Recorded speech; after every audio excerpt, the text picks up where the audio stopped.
മലയാളത്തിൽ വലിയ റേറ്റിംഗ് ഉള്ള റിയാലിറ്റി ഷോയാണ് ബിഗ് ബോസ്. ഇതുവരെ 6 സീസണുകളാണ് മലയാളത്തിൽ പൂർത്തിയാക്കിയിട്ടുള്ളത്. സാധാരണഗതിയിൽ മാർച്ചോടെയാണ് പുതിയ സീസൺ ആരംഭിക്കാറുള്ളത്. എന്നാൽ ഇത്തവണ പുതിയ സീസൺ എത്താതിരുന്നതോടുകൂടി സീസൺ 7 ഉണ്ടായില്ലെന്നായിരുന്നു വിലയിരുത്തപ്പെട്ടിരുന്നത്. പുതിയ സീസൺ ഓഗസ്റ്റ് 3-നോ 10-നോ ലോഞ്ച് ചെയ്യാനാണ് സാധ്യത. മാത്രമല്ല ഇത്തവണയും ബിഗ് ബോസ് തമിഴ് ബിഗ് ബോസിന്റെ സെറ്റിൽ തന്നെയായിരിക്കും നടക്കുക. അതിനിടെ ആരൊക്കെയാകും മത്സരാർത്ഥികളായി എത്തുമെന്ന കാര്യത്തിൽ ചർച്ച കൊഴുക്കുന്നുമുണ്ട്. കഴിഞ്ഞ തവണത്തേതുപോലെ കൂടുതൽ സോഷ്യൽ മീഡിയ താരങ്ങൾ എത്തുമോ അതോ സെലിബ്രിറ്റി ആയിരിക്കുമോ എന്നാണ് പ്രധാന ചർച്ച. ബിഗ് ബോസ് സീസൺ 6 റേറ്റിംഗിൽ കുതിച്ചെങ്കിലും മത്സരാർത്ഥികളുടെ പ്രകടനത്തിൽ കടുത്ത നിരാശയിലായിരുന്നു ബിഗ് ബോസ് ആരാധകർ പങ്കിട്ടത്. ഗബ്രി ജാസ്മിൻ കോംബോയിൽ ഷോ ഒതുങ്ങിപ്പോയെന്നാണ് പലരും ഉയർത്തിയ ആക്ഷേപം തന്നെ. അതിനാൽ ഇക്കുറി മികവ് പുലർത്തുന്ന മത്സരാർത്ഥികൾ തന്നെ അവതരിപ്പിക്കാൻ അണിയറ പ്രവർത്തകർ ശ്രദ്ധിക്കണമെന്ന അഭ്യർത്ഥനയാണ് പലരും മുന്നോട്ട് വെക്കുന്നത്.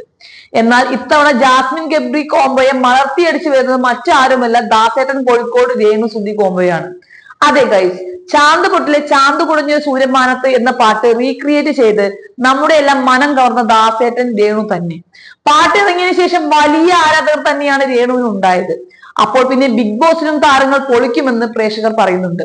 ഇവരെ കൂടാതെ സുജിൻ കൃഷ്ണ, എം.എ. അസ്താനി, തൊപ്പി, അഞ്ജിത നായർ, ആലിം ജോസ് പെരേര, സന്തോഷ് പണ്ഡിറ്റ്, മറീന മൈക്കിൾ, ആറാട്ടണ്ണൻ, ഗായത്രി അരുൺ, പ്രണവ് കൊച്ചു, ബാല, അഭിലാഷ് ആട്ടായം, ശ്രീലക്ഷ്മി അറക്കൽ, അരുൺ നായർ, ജസിൻ ജസി, ജാനകി ഓംകുമാർ, സുബ്രഹ്മണ്യൻ, മേഘന, RJ ബാത്തുക്കുട്ടി, ശ്രീവിദ്യ സന്തോഷ്, ഗായത്രി സുരേഷ്, ദിദിൻ രാജ്, റോഷൻ RB, അജ്മൽ ഖാൻ, ഷാലു കുര്യൻ തുടങ്ങിയവരാണ് അടുത്ത സീസണിൽ പ്രത്യക്ഷപ്പെടാൻ സാധ്യതയുള്ള ആളുകൾ.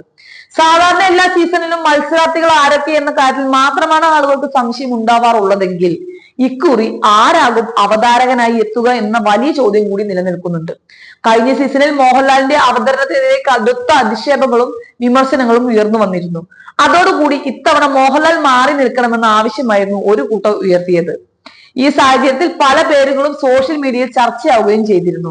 മോഹൻലാലിന് പകരക്കാരനായി സുരേഷ് ഗോപിയോ മുകേഷോ വന്നേക്കും, അല്ലെങ്കിൽ നടി മമത മോഹൻദാസിനെയോ പൃഥ്വിരാജിനെയോ അല്ലെങ്കിൽ ടോവിനെയോ പരിഗണിച്ചേക്കും എന്ന് തുടങ്ങിയ അഭ്യൂഹങ്ങളും നിലവിലുണ്ടായിരുന്നു. തമിഴിൽ ഇത്തവണ കമൽഹാസന് പകരം വിജയ് സേതുപതിയായിരുന്നു അവതാരകനായി എത്തിയത്. ഷോയിലെ റേറ്റിംഗിനെ ഇത് സാരമായി ബാധിച്ചേക്കുമെന്ന ചർച്ചകൾ ഉണ്ടായെങ്കിലും വിജയ് സേതുപതിയുടെ വരവ് ഷോയുടെ റേറ്റിംഗ് ഉയർത്തിയെന്നാണ് റിപ്പോർട്ടുകൾ. അതുകൊണ്ട് തന്നെ തമിഴിലെ പോലെ മോഹൻലാലിന് പകരം ഒരു യുവ നടനെയോ നടിയെയോ വരുത്തുന്നത് ഷോയ്ക്ക് നല്ല ഗുണം ചെയ്യുമെന്ന് തന്നെയാണ് ഒരു വിഭാഗം ചൂണ്ടിക്കാട്ടുന്നത്. എന്നാൽ ഷോയുടെ ഏറ്റവും വലിയ ആകർഷണം തന്നെ മോഹൻലാൽ ആണെന്നിരിക്കെ അദ്ദേഹത്തെ മാറ്റുന്നത് കനത്ത തിരിച്ചടിയായിരിക്കുമെന്നാണ് മറ്റൊരു വിഭാഗം ചൂണ്ടിക്കാട്ടുന്നത്. എന്തായാലും ആരാധകരെല്ലാം വലിയ പ്രതീക്ഷയിൽ തന്നെയാണ്. ഓരോ സീസണും അവരുടെ മനസ്സിൽ ഓരോ കുടുംബങ്ങൾ പോലെയാണ് ഉള്ളത്. അതുകൊണ്ട് തന്നെ അടുത്ത സീസണിന് വേണ്ടി കട്ട വെയിറ്റിംഗിൽ തന്നെയാണ് ആളുകൾ.